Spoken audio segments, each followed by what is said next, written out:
मोठ्या प्रमाणात असतो.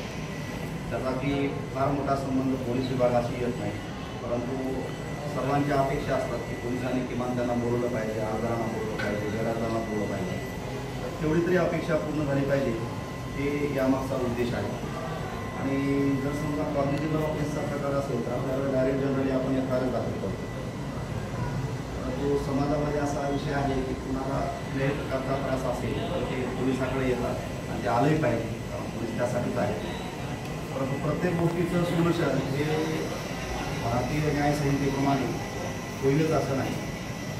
काही ज्या गोष्टी आहेत त्या आपल्या रिपोर्ट सबमिट करावा, माननीय पोलीस अधीक्षकांची परवानगी घ्यावी आणि त्यानंतर तुम्हाला दाखल करावा. तर अशी प्रकरणं असतील त्याही प्रकरणाची इन्क्वायरी जी आहे ती आजच्या दिवशी काही निमित्तानं होईल, यासाठी आपण आता केलेला आहोत. तुमच्या प्रत्येक अर्जासाठी आपण एक तपास अधिकारी अंमलदार नियुक्त केलेला आहे. तुमचं जे काही म्हणणं आहे आपण आज त्यांच्यासमोर सादर करावं, की तुमचं स्टेटमेंट, तुमचा जबाब या ठिकाणी रेकॉर्ड करतील. जे गैरहजर आलेले आहेत त्यांचंही त्या विषयासंदर्भात जे म्हणणं आहे त्यांचं स्टेटमेंट रेकॉर्ड केलं जाईल. आणि आजच्या संध्याकाळपर्यंत जे या ठिकाणी हजर आहेत त्यांच्या तक्रारीवर